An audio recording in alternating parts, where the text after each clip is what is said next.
If you're watching this video, I just want to say congratulations because you are a certified real fight fan. Only real fight fans watch my videos. You are not a casual. Congratulations. Now, let's talk about the middleweight division because I've had some time to really recover from what I witnessed about 2 weeks ago between Khamzat Chimaev and Dricus du Plessis. Khamzat Chimaev put on an absolute clinic when it comes to wrestling and grappling. He absolutely dominated Dricus du Plessis 50-44. And although it's not the most exciting fighting style, it is incredibly impressive, and it is a really, really great way to be victorious. So congrats to Khamzat. Congrats to anyone who's a fan of Khamzat. Congrats to anyone who picked Khamzat. Good for you. I'm happy. And hopefully he's an active champion. That's all I ask for, Khamzat. Please be an active champion. But there's two major middleweight fights happening in the next 45-ish days, and I want to talk about them. September 6th, we have Caio Borralho taking on Nasruddin Imavov, and this is the fight that's going to determine who gets the next title shot against Khamzat Chimaev. It's a very, very interesting fight because Nasruddin Imavov is a bit more tested than Caio Borralho is. Imavov coming off a great victory over Israel Adesanya, the arguable middleweight GOAT. He knocked him out, and it was a great victory. He definitely deserves a chance to fight for that title.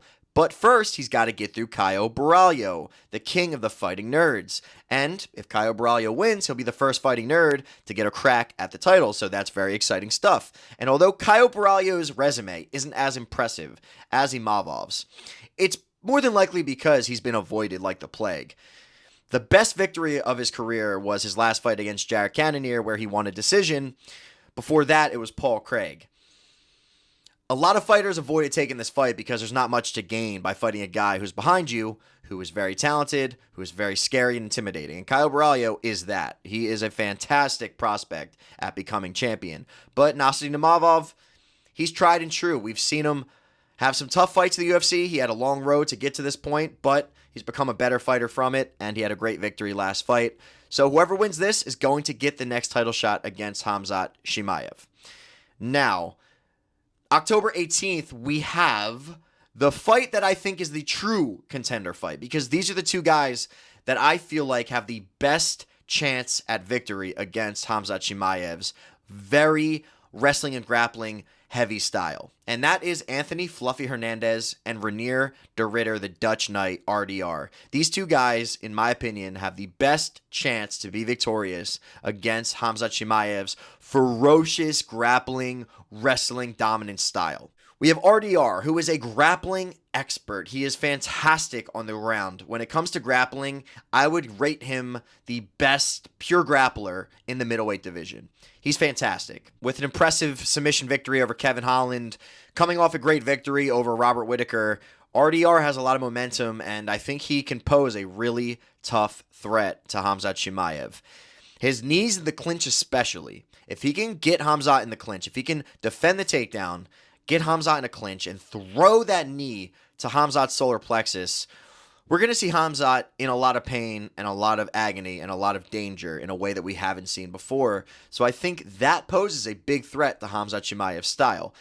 Now, of course, Khamzat Chimaev's still going to be the favorite. He's going to be the favorite no matter who he fights in the middleweight division. He's going to be a heavy favorite. But if you're asking me who has the best chance, it's either RDR or Anthony Fluffy Hernandez. Anthony Fluffy Hernandez has had a tough road to get to this point.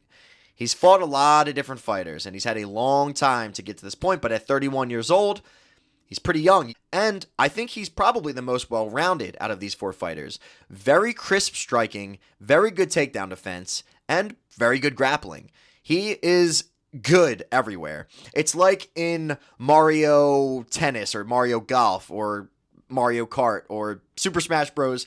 Any Mario game, you choose Mario not because he's exceptionally fast, not because he's exceptionally strong, but because he is very good in all areas. And I think that's Anthony Hernandez. Yes, I just compared Anthony Hernandez to Super Mario, but you get what I'm saying, hopefully. He's a very gritty fighter as well. I think he can give Khamzat a very tough, gritty fight, a type of fight that is not predictable.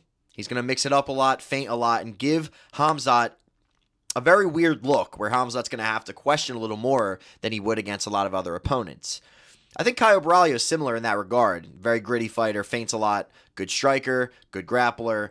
But I just think Anthony Hernandez, he's the dark horse of these four guys. And I think the winner of RDR and Anthony Hernandez has the best chance at defeating Khamzat Chimaev. But again, Khamzat will be the heavy favorite.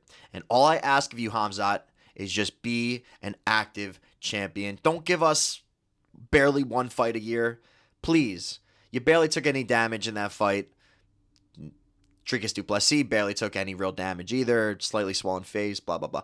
Anyway, you barely took any damage. You should be good to fight. The winner of that September 6th fight should be good to fight early January. So should you. So early January, we see a fight between the winner of Borralho and Imavov and Khamzat.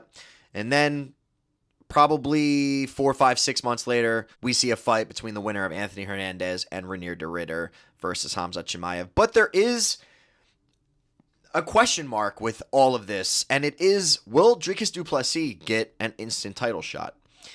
He was a pretty dominant champion. Whenever you defend your belt more than once, you start to enter that category of pretty dominant champion. Now, he's not super dominant the way that we saw Israel Adesanya be dominant, defend his belt 5-ish times, but he's defended it twice. He defeated a lot of good fighters to get there. If anyone deserves a instant rematch, he's definitely one of them. So I'm curious to see if he gets an instant rematch, or maybe they'll pair him up with the winner of Hernandez and RDR. But man, that gives RDR and Hernandez an extra long road to get to that title. Maybe the smartest thing for DDP to do is to take a good year off to just focus on takedown defense. Just focus all of that year on takedown defense, and maybe get a new coach, because your coach right now doesn't seem like he's doing you many favors. He helped you get to the dance, but he's not helping you stay at the dance. So maybe get a new coach, keep your head coach, but just get another guy in there to really add another dynamic, another layer to your game, because you need it, especially if you're going to rematch against Khamzat Chimaev. But what do you guys think? Who's going to get the next title shot? Who's going to win between Borralho and Imavov? Who's going to win between Hernandez and RDR? Will DDP get another title shot immediately? Does he deserve one? I would love to hear what you guys think in the comments. My favorite thing about this is talking to you guys in the comments. So let me know what you think. If you like this content, if you're a true fight fan, subscribe to my channel. I promise to keep pumping out great content for you guys. And stay tuned. MMT out.